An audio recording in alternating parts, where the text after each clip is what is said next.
মুসলিম পরিবারে জন্মগ্রহণ করেছি, ফলে খুব সহজে ইসলামটাকে জানার সুযোগ পেয়েছি।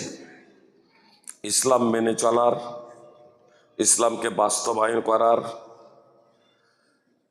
খুবই সুযোগ পেয়েছি। এটা আল্লাহ তাআলার আমাদের প্রতি অশেষ রহমত। আমাদের জন্ম মুসলিম পরিবারে হোক অথবা অমুসলিম পরিবারে, মুসলিম ছাড়া জান্নাতে যাওয়ার প্রশ্নই নেই। যদি অমুসলিম পরিবারে আমাদের জন্মটা হতো তাহলে খুব সহজেই ইসলামটাকে বুঝতে পারতাম না, খুব সহজেই ইসলামকে জানতে পারতাম না। জানলে বুঝলেও বাস্তবায়নের ক্ষেত্রে নানা সমস্যার সম্মুখীন আমাদেরকে হতে হতো। কিন্তু আলহামদুলিল্লাহ খুব সহজে আমরা ইসলামটাকে পেয়েছি। ইসলামকে পেয়ে, ইসলামকে জেনে বুঝে জান্নাতে যাওয়ার পথটা আমাদের জন্য খুব সহজ।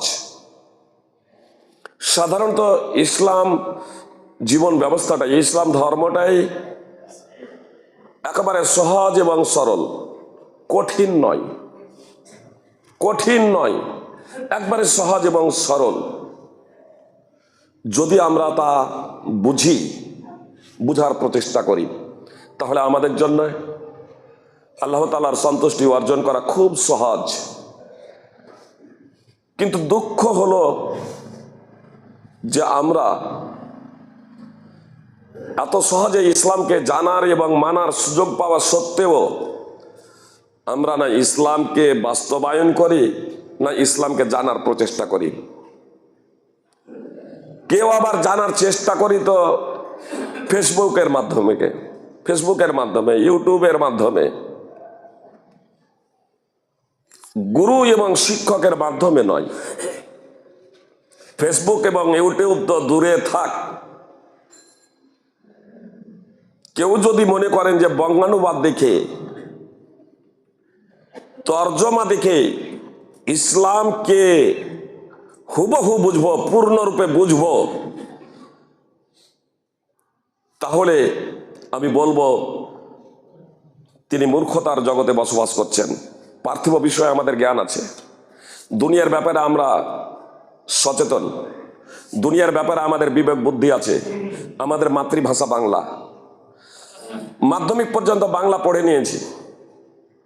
এমবিবিএস ডক্টর হওয়ার জন্য মাধ্যমিক যথেষ্ট নয়, মাধ্যমিক এটা কম্পালসারি, মাধ্যমিক পাস করা এটা কম্পালসারি, যথেষ্ট নয় এমবিবিএস ডক্টর হওয়ার জন্য।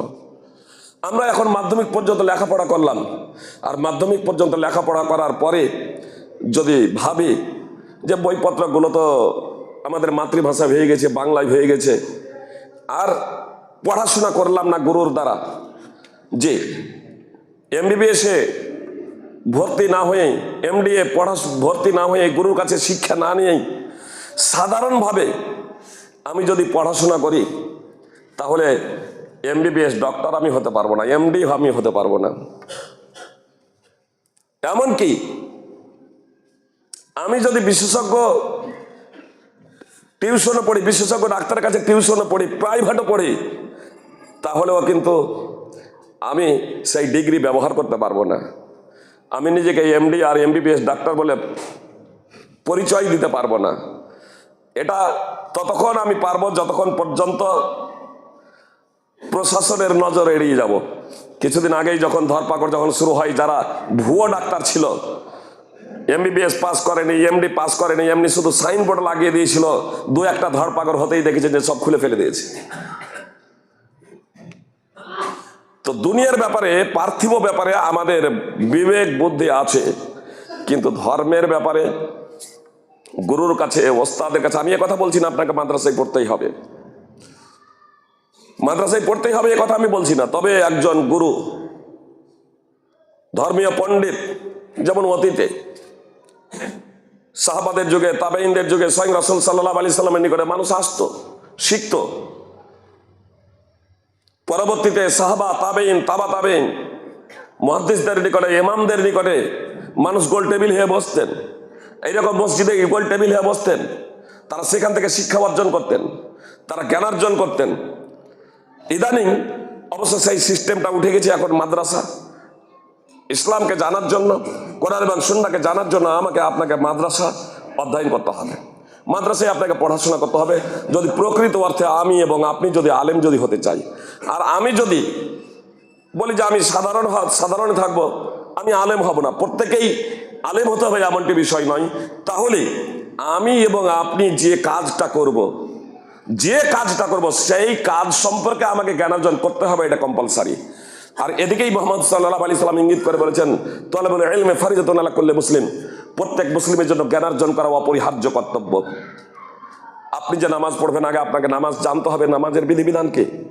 নামাজের বিধিবিধান না জেনে আপনি এরকম দেখা দেখি পড়তে শুরু করে দেবেন, নামাজ হয়ে যাবে? জি না। আপনার ধারণাতে হতে পারে যে আপনি 20 বছর ধরে 30 বছর ধরে নামাজ পড়ছেন, আপনার নামাজ হয়ে যাচ্ছে। মুহাম্মদ সাল্লাল্লাহু আলাইহি সাল্লামের একজন সাহাবী নামাজ পড়লেন মসজিদে প্রবেশ করে, মুহাম্মদ সাল্লাল্লাহু আলাইহি সাল্লাম বললেন, ফিরে যাও, নামাজ পড়ো, নামাজই পড়োনি। তিনবার নামাজ পড়লেন রাসূল সাল্লাল্লাহু আলাইহি সাল্লামের সামনে, প্রত্যেকবার নবী সাল্লাল্লাহু আলাইহি সাল্লাম তাকে বললেন, ফিরে যাও, নামাজ পড়ো, নামাজই পড়োনি। চতুর্থবারে সেই সাহাবী বলছেন, আল্লাহ রাসূল সাল্লাল্লাহু আলাইহি সাল্লাম, এর থেকে ভালো করে নামাজ আদায় করতে জানেন, আমাকে নামাজের প্রশিক্ষণ দিন, নামাজের ট্রেনিং নিচ্ছেন। সহিহ বুখারী মুসলিমের হাদিস, সহিহ বুখারী হাদিস নম্বর 757, সহিহ মুসলিম হাদিস নম্বর 397, সিলসিলা সাহিহ হাদিস নম্বর 2535 রয়েছে যে একজন ব্যক্তি 60 বছর ধরে নামাজ পড়বে। নবী সাল্লাল্লাহু আলাইহি সাল্লাম বলছেন 60 বছর, যে মধ্যে 60 বছর ধরে নামাজ পড়বে, অথচ তার নামাজ কবুল হবে না। 60 বছর ধরে নামাজ পড়বে। আমরা সাধারণত বাঁচছি আজকে 60-70 বছর। মুহাম্মদ সাল্লাল্লাহু আলাইহি সাল্লাম বলছেন একটা মানুষ 60 বছর ধরে নামাজ পড়বে, অথচ তার নামাজ কবুল হবে না। যদি রুকু পূর্ণ আকারে আদায় করেছে তো সিজদা পূর্ণরূপে আদায় করেনি, আর যদি সিজদা পূর্ণরূপে আদায় করেছে তো রুকু পূর্ণরূপে আদায় করেনি। এজন্য আমি এবং আপনি যে কাজটা করব সেই কাজটা আমাকে আপনাকে ভালোভাবে জানতে হবে। আজকে আবেগে মানুষ অনেক কিছু করে ফেলে। আবেগ দিয়ে কোনো কিছু করা আর নাম ইসলাম না। ইসলাম তো হলো বিশ্ববিদ্যালয় প্রদত্ত জীবন ব্যবস্থা। ইসলাম হলো বিশ্ববিদ্যালয় প্রদত্ত জীবন ব্যবস্থা। এই জীবন ব্যবস্থাকে আমাকে আপনাকে প্রথমে জানতে হবে, জেনে বুঝে আমাকে আপনাকে কোনো কিছু করতে হবে। আবেগে দিই না। পবিত্র কোরআন এবং সুন্নাহ এই প্রসঙ্গে অনেক দলিল রয়েছে, কিন্তু খুতবার টাইম যেহেতু অতীব সংক্ষিপ্ত, বিস্তারিত আলোচনা করা সম্ভব নয়। আমি সাধারণভাবে কয়েকটি কথা আপনাদের সামনে পরিবেশন করব। কথাগুলো যদি আপনারা মনোযোগ দিয়ে শুনেন তাহলে অন্তত একটা পথ নির্দেশনা পেয়ে যাবেন যে আমাদের করণীয় কি। রাসূল সাল্লাল্লাহু আলাইহি সাল্লাম একজন ব্যক্তিকে দেখলেন, ও মানত মেনেছে, নজর মেনেছে, পায়ে হেঁটে কাবা যাওয়ার, 2 ঘাড়ে ভর দিয়ে চলে যাচ্ছে, তার ছেলেদের ঘাড়ে ভর দিয়ে চলে যাচ্ছে, পা ছাঁচড়াচ্ছে। নবী সাল্লাল্লাহু আলাইহি সাল্লাম বললেন, তাকে সবার করাও। আল্লাহ এই কষ্ট পছন্দ করেন না। মানতের ফিদিয়া প্রদান করবে। উকবা বিন আমির রাদিয়াল্লাহু তাআলা আনহু বলছেন যে আমার বোন মানত করেছে কাবা যাওয়ার পায়ে হেঁটে। মুহাম্মদ সাল্লাল্লাহু আলাইহি সাল্লামকে জিজ্ঞেস করা হলো। মুহাম্মদ সাল্লাল্লাহু আলাইহি সাল্লাম বললেন, তাকে আরোহণ করতে বলো, তাকে আরোহণ করে যেতে বলো, এবং সে যে মানত করেছে সেই মানতের ফিদিয়া দিয়ে দিতে বলো।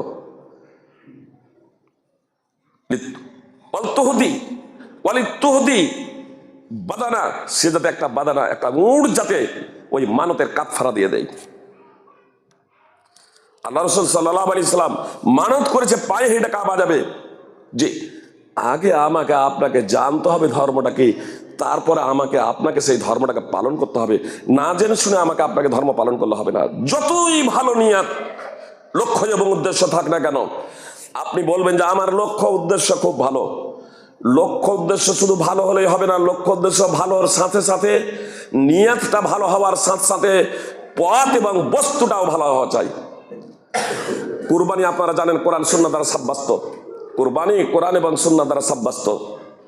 ঈদের দিন কুরবানি করতে হবে, ঈদের দিনে উত্তম, তারপরেও 2-3 দিন করা যায়, কিন্তু ঈদের দিন হলো উত্তম। আবু বুরদা ঈদের দিনে তার কুরবানির পশুটাকে জবাই করেছেন। ঈদের দিন হচ্ছে পানাহারের দিন। নবী সাল্লাল্লাহু আলাইহি সাল্লাম বললেন, যে ব্যক্তি ঈদের নামাজের আগে কুরবানি করেছে তার কুরবানি হয়নি, ওয়ালা নুসুক আলাহ, তার কুরবানি হয়নি। আবু বুরদা দাঁড়িয়ে গেলেন, আল্লাহ রাসূল, আমি মনে করেছি আজকে পানাহারের দিন, এজন্য আমি ভাবলাম যে আমার বাড়িতেই যাতে প্রথম কুরবানিটা জবাই হয়। আমার কুরবানির পশুটা আমি জবাই করেছি। ওয়াকাল তো আম তো আহলি ওয়া জিরানি, আমি খেয়েছি, আমার পাড়া প্রতিবেশীকে খাইয়ে এসেছি। লক্ষ্য উদ্দেশ্য কত ভালো দেখুন। একমাত্র আল্লাহ তাআলার সন্তুষ্টির উদ্দেশ্যে কুরবানি করেছেন, একমাত্র আল্লাহ তাআলার সন্তুষ্টির উদ্দেশ্যে। আর পরিবারকে নিয়ে খেয়ে বাড়ির ভিতরে মাংস ভরে রেখে আসেন নাই, সব বরং পরিবারকে নিয়ে খাবেন, এটা স্বাভাবিক। তিনি বলছেন আমি পাড়া প্রতিবেশীকে কুরবানির মাংস খাইয়েছি, দিয়ে ঈদের নামাজ পড়তে এসেছি। মুহাম্মদ সাল্লাল্লাহু আলাইহি সাল্লাম বললেন শাতুকা শাতুলাহাম, তো তোমার ছাগল গোশতের ছাগল হয়েছে, কুরবানির তুমি সওয়াব পাবে না। ঈদের দিনেই জবাই করেছেন, ঈদের দিনেই কুরবানির পশু জবাই করেছেন, অথচ কুরবানির নেকি থেকে বঞ্চিত কেন? কোন ইবাদত, কোন কথা, কোন কর্ম আল্লাহ তাআলার দরবারে গৃহীত হওয়ার জন্য দুটি বিষয় অপরিহার্য। এক, সেটা কোরআন, আল্লাহ তাআলা এবং তার রাসূল দ্বারা প্রমাণিত হতে হবে, এবং তা একমাত্র আল্লাহ তাআলার সন্তুষ্টির জন্য এবং মুহাম্মদ সাল্লাল্লাহু আলাইহি সাল্লামের আনুগত্য হতে হবে। কোরআন এবং সুন্নাহ দ্বারা সাব্যস্ত কুরবানি হয়ে গেছে, আল্লাহ তাআলার সন্তুষ্টির জন্য আদায় করেছেন, কিন্তু মুহাম্মদ সাল্লাল্লাহু আলাইহি সাল্লামের পূর্ণ আনুগত্য হয় নাই। ঈদের দিনে কুরবানি করতে হবে এতটুকু হয়েছে, কিন্তু পূর্ণ আনুগত্য হলো যে ঈদের নামাজ পড়ার পরে কুরবানি করবে। ঈদের নামাজের আগে হয়ে গেছে, একটু আগে আনুগত্যে ইত্তেবা রাসূল সাল্লাল্লাহু আলাইহি সাল্লামের আনুগত্যে একটু শিথিলতা প্রদর্শনের জন্য তার কুরবানি বাতিল। আল্লাহ রাসূল বলছে সাধারণ মাংস, তোমার কুরবানির পশুটা সাধারণ খাসিতে ছাগলে পরিণত হয়েছে, তুমি কুরবানির সওয়াব পাবে না, তুমি কুরবানির নেকি পাবে না। ঈদের দিনে জবাই করা সত্ত্বেও কুরবানির পশুকেই জবাই করলেন, তারপরেও তিনি নেকি থেকে বঞ্চিত কেন? এজন্য আমি এবং আপনি যে কাজটা করব, এই কাজটা প্রথমত আমাকে আপনাকে কোরআন এবং সুন্নাহ এই দুটো থেকে আগে সাব্যস্ত কিনা আমাকে দেখতে হবে, তারপরে সেটা একমাত্র আল্লাহ তাআলার সন্তুষ্টির জন্য এবং মুহাম্মদ সাল্লাল্লাহু আলাইহি সাল্লামের আনুগত্যে। আর এটা হবে সদা সর্বদা ব্যক্তি স্বার্থের ঊর্ধ্বে। যখনই আল্লাহ তাআলার সন্তুষ্টি এবং মুহাম্মদ সাল্লাল্লাহু আলাইহি সাল্লামের আনুগত্যে, তখন ব্যক্তি স্বার্থের ঊর্ধ্বে দুনিয়াবি কোনো এখানে আপনার লোভ লালসা থাকবে না। একমাত্র আল্লাহ তাআলাকে সন্তুষ্ট করাই হবে মূল লক্ষ্য এবং উদ্দেশ্য। একমাত্র আল্লাহ তাআলার সন্তুষ্টি হচ্ছে মূল লক্ষ্য এবং উদ্দেশ্য। আল্লাহ তাআলা বলছেন ওয়া মান ইউশাকিক রাসূলা মিন বা'দি মা তাবায়ানা লাহুল হুদা ওয়া ইয়াত্তাবি গায়রা সাবিলিল মুমিনিনা নুওয়াল্লিহি মা তাওয়াল্লা ওয়া নুসলিহি জাহান্নামা ওয়া সাআত মাসীরা। যে কেউ রাসূল সাল্লাল্লাহু আলাইহি সাল্লামের বিরুদ্ধাচরণ করবে, সুস্পষ্ট হিদায়াত এসে যাওয়ার পরে, পথ স্পষ্ট হয়ে যাওয়ার পরে, যে কেউ রাসূল সাল্লাল্লাহু আলাইহি সাল্লামের বিরুদ্ধাচরণ করবে এবং সাহাবাদের পথকে ছেড়ে দিয়ে অন্য পথে ধাবমান হবে। আমি ভাবার্থে সরাসরি প্রবেশ করলাম, এর কারণ হলো যে অত্র আয়াতে সকলের ঐক্যমতে প্রথম নম্বরে হচ্ছেন সাহাবায়ে কেরাম রাদিয়াল্লাহু তাআলা আনহুম। আল্লাহ বলছেন ওয়ায়াত্তাবি গায়রা সাবিলিল মুমিনিন, মুমিনদের পথকে ছেড়ে দিয়ে যারা অন্য পথে ধাবমান হবে, আল্লাহ বলছেন যারা মুমিনদের পথকে ছেড়ে দিয়ে অন্য পথে ধাবমান হবে, আমি তাদেরকে সেই দিকেই ধাবমান করব এবং জাহান্নামে নিক্ষেপ করব। তা কতই না নিকৃষ্ট স্থান। সূরা নিসা 4 নম্বর সূরার 115 নম্বর আয়াত। মুমিনদের পথ, জি, এই মুমিন বলতে কারা? কোরআনের আয়াত যখন অবতীর্ণ হয় তখন সাহাবায়ে কেরাম রাদিয়াল্লাহু তাআলা আনহুমই ছিলেন ঈমানদার, সাহাবায়ে কেরাম রাদিয়াল্লাহু তাআলা আনহুমই ছিলেন মুসলমান, এত ব্যতীত অন্য কেউ না। অতএব আজকের কেউ যদি বলে যে ওই আয়াত থেকে উদ্দেশ্য আমরা কোন দেওবন্দি বা ব্রেলি বা প্রচলিত আহলে হাদিস বা শাফি মালিকি হাম্বলি বা শিয়া বা সুন্নি, এরা না। কে কাদের পথ অনুসরণ করতে বললেন? শুধু মুহাম্মদ সাল্লাল্লাহু আলাইহি সাল্লামের নয়। আজকে তো কিছু মানুষ মনে করছে, কিছু মানুষ ভাবছে আমাদের জন্য সুন্নাহর প্রয়োজন নেই, কোরআনই যথেষ্ট। আল্লাহ বলছেন শুধু সুন্নাহই শুধু নয়, মুহাম্মদ সাল্লাল্লাহু আলাইহি সাল্লামের শুধু আনুগত্যই নয়, বলছেন সাহাবাদের পথকে ছেড়ে দিয়ে মুমিনদের পথ তথা সাহাবাদের পথ। এই আয়াত যখন অবতীর্ণ হয় তখন যারা ঈমান নিয়ে এসেছিলেন তাদেরকে বলা হয় সাহাবা। তো সাহাবাদের পথকে ছেড়ে দিয়ে আল্লাহ বলছেন সাহাবাদের পথকে ছেড়ে দিয়ে যারা অন্য পথে ধাবমান হবে, সাহাবাদের পথকে ছেড়ে দিয়ে যারা অন্য পথে যাবে, আমি তাদেরকে সেই দিকেই যেতে দেব। আল্লাহ এ কথা বলছেন না যে তাদেরকে বাধ্য করব সাহাবাদের পথে যেতে। কেন তাদেরকে সেই দিকেই যেতে দেবেন যেদিকে তারা যেতে চাইবে? আল্লাহ বলছেন ইন্না হাদাইনাহু সাবিলা ইম্মা শাকিরা ওয়া ইম্মা কাফুরা। এটা এর জন্যই যে আল্লাহ বলছেন আমি মানুষকে সুপথ প্রদর্শন করেছি, হয় সে কৃতজ্ঞ হবে অথবা অকৃতজ্ঞ হবে। কৃতজ্ঞ হবে জান্নাত, অকৃতজ্ঞ হবে জাহান্নাম। আল্লাহ আমাকে আপনাকে স্বাধীনতা দিয়েছে পথ নির্বাচন করার, তবে আমাকে আপনাকে উৎসাহ প্রদান করেছেন যাতে আমরা আল্লাহর পথ যাতে অনুসরণ যাতে করি, আল্লাহর যাতে আনুগত্য করি। আর এজন্য আল্লাহ তাআলা বললেন যে রাসূলের আনুগত্য করো, রাসূলের বিরুদ্ধাচরণ করো না, এবং সাহাবা মুমিনিন তথা সাহাবাদের পথকে তোমরা ছেড়ে দিও না। যদি তোমরা রাসূল সাল্লাল্লাহু আলাইহি সাল্লাম কিংবা সাহাবাদের পথকে তোমরা যদি ছেড়ে দাও, তাহলে তোমাদেরকে জাহান্নামে নিক্ষেপ করব। আর তা স্থান হিসেবে খুবই নিকৃষ্ট। আল্লাহ তাআলা আরো স্পষ্টভাবে বলছেন সাহাবাদের ইমানকে।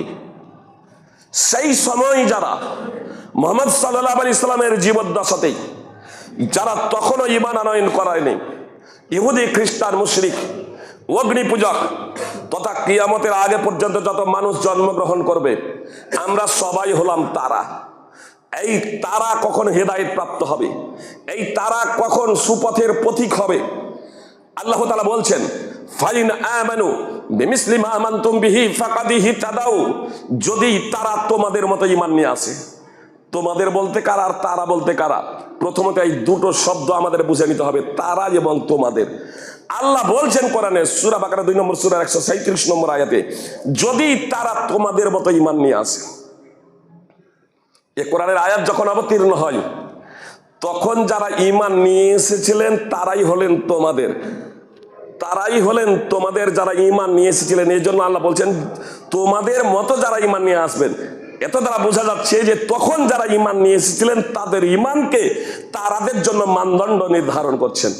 আল্লাহ বলছেন তারা, অর্থাৎ সেই সময় যারা জীবিত ছিল, সেই সময় যারা জীবিত ছিল তারা সহ 4 ইমাম সহ পৃথিবীতে যত মানুষ জন্মগ্রহণ করবে, মুসলমান এবং অমুসলমান সবাই হলো তারা।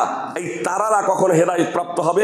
আল্লাহ বলছেন যখন তোমাদের মতো ঈমান নিয়ে আসবে, অর্থাৎ সাহাবায়ে কেরাম রাদিয়াল্লাহু তাআলা আনহুমদের মতো যখন ঈমান যখন নিয়ে আসবে, তখন এরা হেদায়েত প্রাপ্ত হবে, সুপথ প্রাপ্ত হবে। আর সাহাবাদের মতো যদি এরা ঈমান নিয়ে না আসে, তাহলে এরা তো রয়েছে কেবল বিরোধিতায়, এরা মতভেদে লিপ্ত হয়ে যাবে। আজকে মুসলিমদের মাঝে এত মতভেদ, এত মতানৈক্য, এত ফেরকা, এত দল হবার অন্যতম কারণ হলো যে আমরা সাহাবায়ে কেরামদের মতো ঈমান নিয়ে আসতে পারিনি। সাহাবায়ে কেরাম রাদিয়াল্লাহু তাআলা আনহুদের ঈমানকে মানদণ্ড হিসেবে আমরা গ্রহণ করিনি। যদি আমরা সাহাবায়ে কেরাম রাদিয়াল্লাহু তাআলা আনহুদের ঈমানকে মানদণ্ড হিসেবে গ্রহণ করতাম, তাহলে আমাদের মাঝে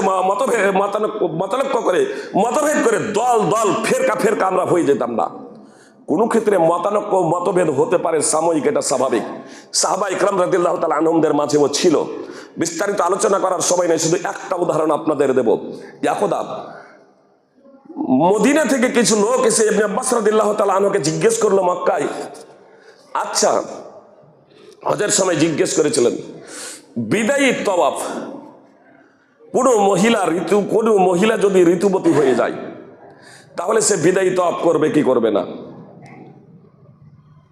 মানে যারা হজ যারা করেন তাদের জন্য বিদায়ী তওয়াফ আবশ্যিক। মুহাম্মদ সাল্লাল্লাহু আলাইহি ওয়াসাল্লাম বলেছেন যে কেউ যাতে বিদায়ী তওয়াফ না করে মক্কা ত্যাগ না করে, শেষ তওয়াফ না করে, মানে মক্কা ত্যাগ করার আগে যে তওয়াফটা করতে হয় কাবার চত্বরে, সেই তওয়াফটাকে বিদায়ী তওয়াফ বলে। তো আল্লাহ রাসূল সাল্লাল্লাহু আলাইহি ওয়াসাল্লাম বলেছিলেন এই বিদায়ী তওয়াফ না করে কেউ যাতে মক্কা না ছাড়ে। যায়েদ বিন সাবিতের এই হাদিস জানা ছিল। আব্দুল্লাহ ইবনে আব্বাস রাদিয়াল্লাহু তাআলা আনহুকে কিছু মদিনার লোক জিজ্ঞেস করলো যে কোনো মহিলা বিদায়ী তওয়াফ করার আগে যদি ঋতুবতী হয়ে যায়, তার পিরিয়ড চলে আসে, মাসিক হয়ে যায়, তাহলে তার করণীয় কি? তো ইবনে আব্বাস রাদিয়াল্লাহু তাআলা আনহু বললেন যে কোনো মহিলা তওয়াফে জিয়ারার পরে যদি ঋতুবতী যদি হয়ে যায়, তাহলে তার জন্য বিদায়ী তওয়াফ আবশ্যিক নয়।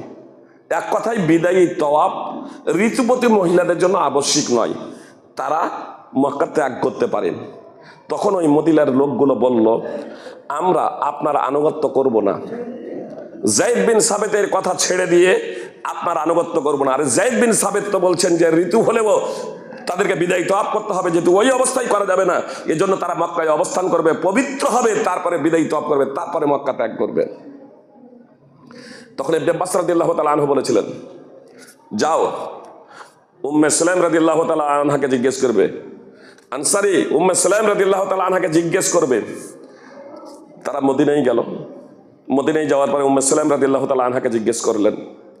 উম্মে সুলাইম রাদিয়াল্লাহু তাআলা আনহা তিনি হাদিস বর্ণনা করলেন যে আল্লাহ রাসূল সাল্লাল্লাহু আলাইহি ওয়াসাল্লাম ঋতুবতী মহিলাদের জন্য বিদায়ী তওয়াফ আবশ্যিক করেননি। রাসূলুল্লাহ সাল্লাল্লাহু আলাইহি ওয়াসাল্লামের হজের সময়, বিদায়ী হজ্জের সময় হাফসা এবং আমি ঋতুবতী হয়ে গিয়েছিলাম। রাসূল সাল্লাল্লাহু আলাইহি ওয়াসাল্লাম বলেছিলেন এটা আবশ্যিক নয়। তারা মদিনায় ফিরে তারা ইবনে আব্বাসের কাছে ফিরে এলেন এবং বললেন হাদিস পেয়ে গেছি, আপনি যা বলেছিলেন এটাই সঠিক। এই সংবাদ যায়েদ বিন সাবেতের কাছে এখনো পৌঁছায় না।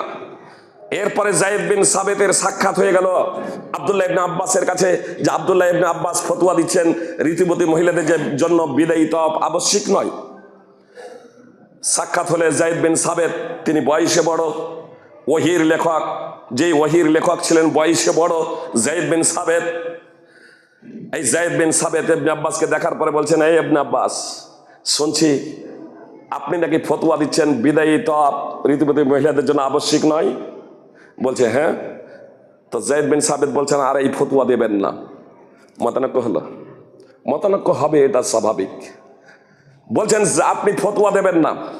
তো ইবনে আব্বাস বলছেন, তা যদি না হয় তবে উমুক আনসারীকে জিজ্ঞেস করবেন, উম্মে সুলাইম রাদিয়াল্লাহু তাআলা আনহাকে জিজ্ঞেস করবেন। যায়েদ বিন সাবেত বললেন না, আমি বয়সে বড়, আমি ওহির লেখক, আমি আল্লাহ রাসূল সাল্লাল্লাহু আলাইহি সাল্লামের পাশে থেকে ওহী লিখতাম, এই কথা বললেন না।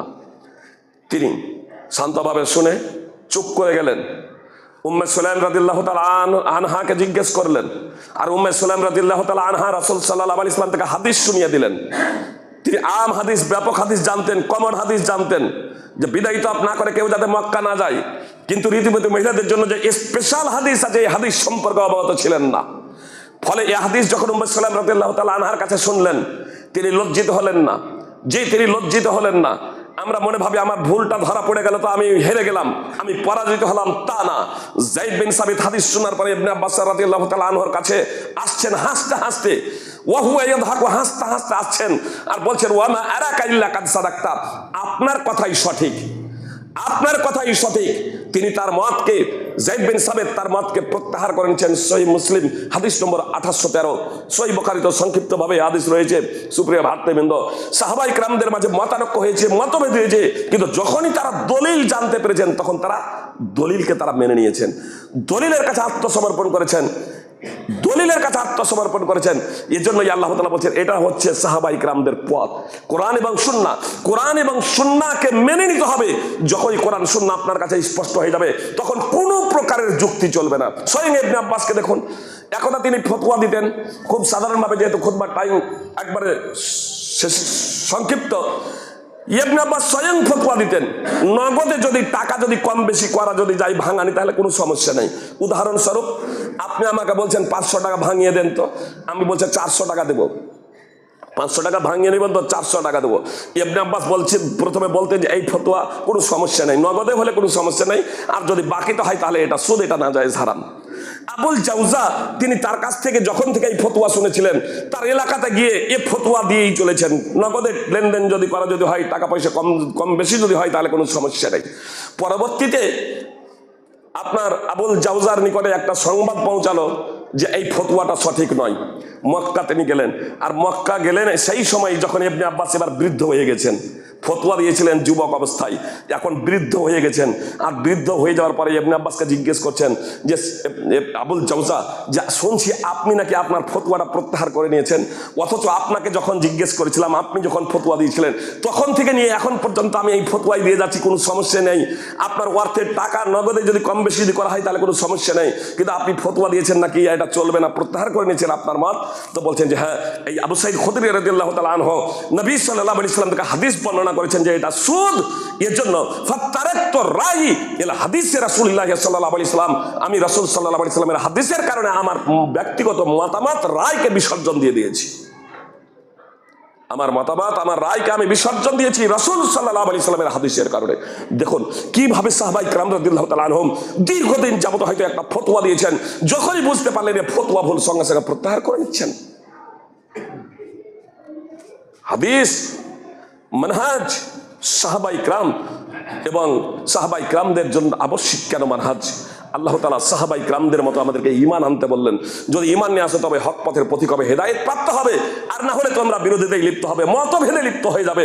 আজকে আমাদের মধ্যে হাজারো মতভেদের অন্যতম কারণ হলো যে আমরা সাহাবায়ে কেরাম রাদিয়াল্লাহু তাআলা আনহুমদের নীতিকে আমরা নির্ধারণ করিনি। আল্লাহ তাআলা আমাদের সেই নীতিকে নির্ধারণ করার তৌফিক দান করেন। আর আজকাল তো কিছু মানুষ শুধু সাহাবায়ে কেরামদের নীতি শুধু নয়, তাদের শুধু মানহাজকেই বিসর্জন দিয়েছে তাই নয়, তারা তো বলে যে আমাদের জন্য হাদিসের প্রয়োজন নেই, কোরআনই আমার জন্য যথেষ্ট। অথচ এ কোরআনের ভাবার্থই জানে না। আজ পর্যন্ত কোনো একজন সাহাবী একজন তাবেঈ, একজন তাবা তাবেঈ, তাদের মধ্যে একজন কেউ এ কথা বলেন নাই যে আমাদের জন্য শুধু কোরআন যথেষ্ট, আমরা হাদিস মানবো না। অথচ আল্লাহ তাআলা তাদের জন্য জান্নাতের ঘোষণা দিয়েছেন। ওয়াসাবিকুনা আল-আউওয়ালুনা মিনাল মুহাজিরিন ওয়াল আনসার ওয়াল্লাযীনা ইত্তাবাউহুম বিইহসান রাদিয়াল্লাহু আনহুম ওয়া রাদু আনহু ওয়া আ'আদ্দা লাহুম জান্নাতিন তাজরি মিন তাহতিহা আল-আনহার খালিদিনা ফিহা আবাদা যালিকাল ফাওজুল আযীম। আল্লাহ তাআলা স্পষ্টভাবে বলেন, আনসার এবং মুহাজিরদের মধ্যে ঈমান আনয়নে যারা অগ্রগামী এবং প্রথম, আনসার এবং মুহাজিরদের মধ্যে ঈমান আনয়নে যারা অগ্রগামী এবং প্রথম, তারা এবং একনিষ্ঠতার সাথে যারা তাদের অনুসরণ করবে, তারা এদের সকলের প্রতি আল্লাহ সন্তুষ্ট, আর তাদের প্রতিও আল্লাহ তাআলা সন্তুষ্ট, আর তাদের প্রতিও আল্লাহ তাআলা সন্তুষ্ট। আল্লাহ তাআলা তাদের জন্য এমন জান্নাত প্রস্তুত করে রেখেছেন যার নিম্নদেশে নদী প্রবাহিত, এটাই মহা সফলতা। আল্লাহ তাআলা স্পষ্টভাবে বললেন, ওয়াসাবিকুনা আল-আউওয়ালুনা মিনাল মুহাজিরিন ওয়াল আনসার ওয়াল্লাযীনা ইত্তাবাউহুম বিইহসান রাদিয়াল্লাহু আনহুম ওয়া রাদু আনহু ওয়া আ'আদ্দা লাহুম জান্নাতিন তাজরি তাহতাহা আল-আনহারু খালিদিনা ফিহা আবাদা যালিকাল ফাওজুল আযীম। আল্লাহ তাআলা স্পষ্টভাবে বললেন সূরা তাওবা 9 নম্বর সূরার 100 নম্বর আয়াতে, যে আনসার এবং মুহাজিরদের মধ্যে ঈমান আনয়নে যারা অগ্রগামী এবং প্রথম। আপনারা জানেন, মুহাজিরদের মধ্যে ঈমান আনয়নে অগ্রগামী এবং প্রথম সকলের ঐক্যমতেই, শিয়া সুন্নি সকলের ঐক্যমতেই খোলাফায়ে আরবা, খোলাফায়ে রাশেদিন, আবু বকর, উমর, উসমান এবং আলী, এই চারজন খলিফা সহ আরো অনেকেই আছেন। আমি শুধু প্রাথমিক পর্যায়ে এই চারজনের নাম উল্লেখ করলাম। শিয়া সুন্নি সকলে এ বিষয়ে ঐক্যমত যে এই চারজন মুহাজির এরা প্রথমে ইসলাম কবুল করেছিলেন, প্রথম দিকে ইসলাম কবুল করেছিলেন। আর আল্লাহ কি বললেন, যারা ঈমান আনয়নে অগ্রগামী এবং প্রথম আনসার এবং মুহাজিরদের মধ্যে, আল্লাহ বলছেন শুধু এদের প্রতি সন্তুষ্ট, শুধু তাই নয়, আল্লাহ বলছেন এদের জন্য আল্লাহ জান্নাত প্রস্তুত করে রেখেছেন। শুধু তাই নয়, যারা একনিষ্ঠতার সাথে কিয়ামতের আগে পর্যন্ত যত মানুষ জন্মগ্রহণ করবে, তারা যারা এদের অনুসরণ করবে একনিষ্ঠতার সাথে, এদের প্রতি সুধারণা পোষণ করত, এদের প্রতি কল্যাণকামী হয়ে যারা একনিষ্ঠতার সাথে এদের পথ অনুসরণ করবে, আল্লাহ তাআলা বলছেন তাদের জন্য আমি জান্নাত প্রস্তুত করে রেখেছি। তাদের প্রতি আল্লাহ তাআলা সন্তুষ্ট, আর এরাও আল্লাহ তাআলার প্রতি সন্তুষ্ট। তো শুধু আবু বকর, উমর, উসমান খোলাফায়ে রাশিদিনকে আল্লাহ জান্নাত দেব বললেন তাই নয়। শিয়ারা, যে যারা কট্টরপন্থী শিয়া, তারা আবু বকর, উমর এদেরকে কাফের বলে, নাউযুবিল্লাহি মিন যালিক। সরাসরি কোরআন তাদের তীব্র প্রতিবাদ করে। শুধু তাই নয়, এদেরকে তো জান্নাতে দেবেন একনিষ্ঠতার সাথে যারা তারা তাদের অনুসরণ করবে, তাদেরকে আল্লাহ তাআলা জান্নাতে দেবেন। কত বড় কথা, তাদেরকেও জান্নাতে দেবেন। নবী সাল্লাল্লাহু আলাইহি সাল্লাম এই জন্যই বলেছেন, খায়রুন নাসি কারনি সুম্মাল্লাযীনা ইয়ালুনাহুম, শ্রেষ্ঠতম যুগ হলো আমার যুগ। সাহাবায়ে কেরাম এরা হলো মুহাম্মদ সাল্লাল্লাহু আলাইহি সাল্লামের উম্মতের মধ্যে শ্রেষ্ঠতম মানুষ হলো রাসূল সাল্লাল্লাহু আলাইহি সাল্লামের সঙ্গী সাথীগণ সাহাবায়ে কেরাম রাদিয়াল্লাহু তাআলা আনহুম। অতঃপর তাবেঈ, তার পরের যুগের লোকেরা, অতঃপর তার পরের যুগের লোকেরা। তারপরে বলছে বুখারী মুসলিমের হাদিস, তারপরে রাসূল সাল্লাল্লাহু আলাইহি সাল্লাম বলছেন চতুর্থ যুগের লোক প্রসঙ্গে, সুম্মা ইয়াফসুল কাযিব, তারপরে মিথ্যার ছড়াছড়ি হবে, তারপর মিথ্যার ছড়াছড়ি হবে। কথার সাথে কর্মের মিল হবে না, কাজের সাথে অন্তরের মিল থাকবে না। সুপ্রিয় ভাতৃবৃন্দ, মিথ্যার ছড়াছড়ি হবে। রাসূল সাল্লাল্লাহু আলাইহি সাল্লাম বলে দিলেন সুম্মা ইয়াফসুল কাযিব, অতঃপর মিথ্যার ছড়াছড়ি হবে। এজন্য সাহাবায়ে কেরাম রাদিয়াল্লাহু তাআলা আনহুমদের ঈমানকে আল্লাহ তাআলা মানদণ্ড নির্ধারণ করেছেন আমাদের জন্য। কোরআন এবং সুন্নাহকে যদি যথাযথভাবে বুঝতে হয়, তবে অবশ্যই কোরআন এবং সুন্নাহ অনুযায়ী আমাদের চলতে হবে। সাহাবায়ে কেরাম রাদিয়াল্লাহু তাআলা আনহুমদের মানহাজকে অবশ্যই আমাদের আঁকড়ে ধরতে হবে। আলহামদুলিল্লাহ ওয়াসসালাতু ওয়াসসালামু আলা রাসূলিল্লাহ, আম্মা বাদ, ফাউযু বিল্লাহি মিনাশ শাইতানির রাজিম।